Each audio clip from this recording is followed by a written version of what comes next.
La sed Enrique Patiño. Capítulo 15. El líder de los buitres se inquietó. La mención del acueducto lo alteraba como un menor frente a la posibilidad de riesgo. Dejó de lado al hombre y se concentró en hablar con los suyos durante el resto del trayecto. Daba órdenes contradictorias que sus segundos trataban de captar y ejecutar, capaz de dirigir a los suyos con lucidez. Lo hacía con imprecisión y mediante la imposición y reproche. Cuando no podía vencer o sabía que se equivocaba, era consciente de ello. Superaba el desazón con gritos y un violento contraataque de argumentos pasionales. Sus segundos habían aprendido así a rendir la pleitesía sin discutir, a atacar para no exacerbarlo. Y Daznal se sentía en ese limbo falso de que todo está bien porque los suyos habían aprendido a silenciarse. El primer tramo de la caminata, que realizaron a un paso medio pero consistente, Daznal lo dedicó a recorrer junto a sus hombres cómo era la estructura del largo estrecho de los tubos y alambradas, cómo estaban distribuida la vigilancia, y a planear la mejor hora de atacar conocía la región. Según él, la mañana era el momento oportuno para llegar, cuando la vigilancia mermaba, las noches eran intensas, el movimiento en todos los desiertos, y los soldados debían estar más vigilantes, pero nadie esperaría que sucediera en un ataque en las horas de mayor calor. Igual, los buitres cargaban en sus morrales instrumentos de orientación, lentes infrarrojos, linternas y luces mismas azules para guiarse de noche sin sospechas, pero no lo usarían. Daznal luego de intercambiar opiniones habló en voz alta, no solo para sus buitres, sino para todo el que quisiera escucharlo. Tenía voz tradicional del mando, metálica y con inflexiones, cantada y estructurada en un mismo y repetitivo sonete. Sus palabras eran consistentes y directas, sin ningún adjetivo, pero a la vez incapaces de preguntar, sin imponer o de conversar sin impedir algo a cambio. Sin embargo, estaba salpicada por raptos de lucidez. Le recordó a los soldados y buitres que la del acueducto era la zona más vedada para los ciudadanos. Adoptó un tono paternal para referirse a que después del país había vivido las primeras sequías e inundaciones, millones que habían invocado ayudar. La ayuda del despilfarro se despilfarró en el camino. Los gravámenes e impulsos impidieron su envío. Otras donaciones se pudrieron en las bodegas. La mayor parte fue captada y revendida por los gobernantes del turno. El dinero nunca llegó. Algunos diarios publicaron que con esa ayuda se construyeron casas de recreo, pero no honraron, ahondaron en la noticia. Nadie protestó y todo se olvidó hasta que vinieron los primeros desastres reales y que nadie quiso colaborar más. El sálvese a quien pueda fue la ley, excepto algunos rebeldes que le alimentaron la ilusión de cambiar lo inevitable. Daznal se había ubicado de modo tal que el viento llegara a sus palabras al grupo eterno.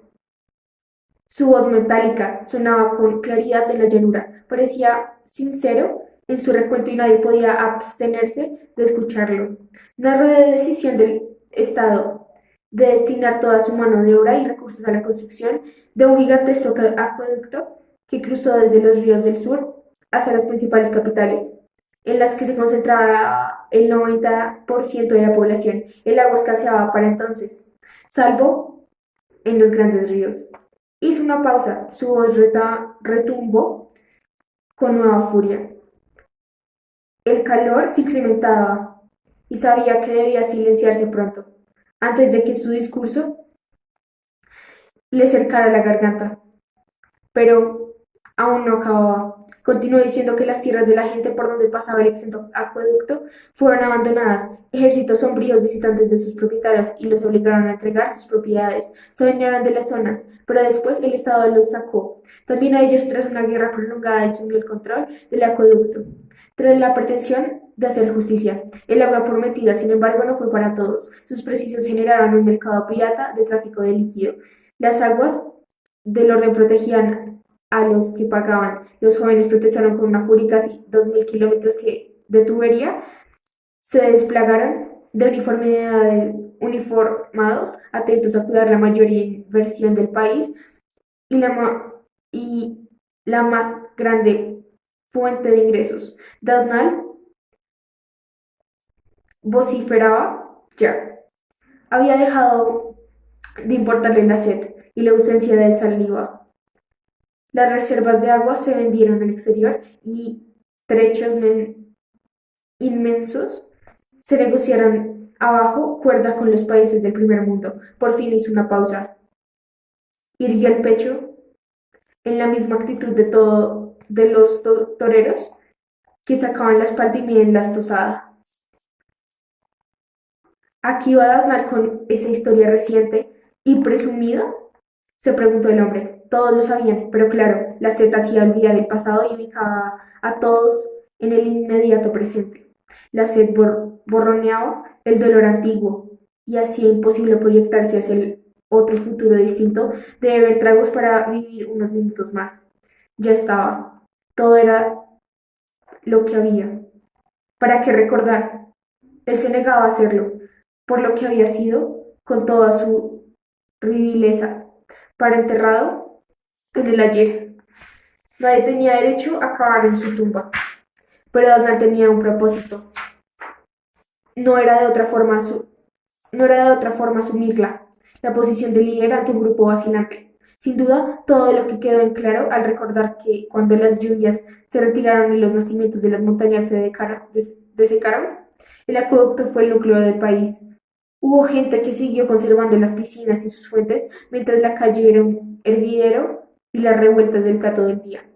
Las migraciones desbordaron las ciudades y el resto del territorio quedó prácticamente vacío, dijo Daznal. Y a todos que lo dimos por limpiarla de la gente de zona, que servimos al país y ayudamos al progreso, no nos dieron ni una gota. Vamos a volver por lo que es nuestro, gritó el líder de los buitres. Incluso los esclavos gimieron en el apoyo. El dolor resumido les había movido las fibras.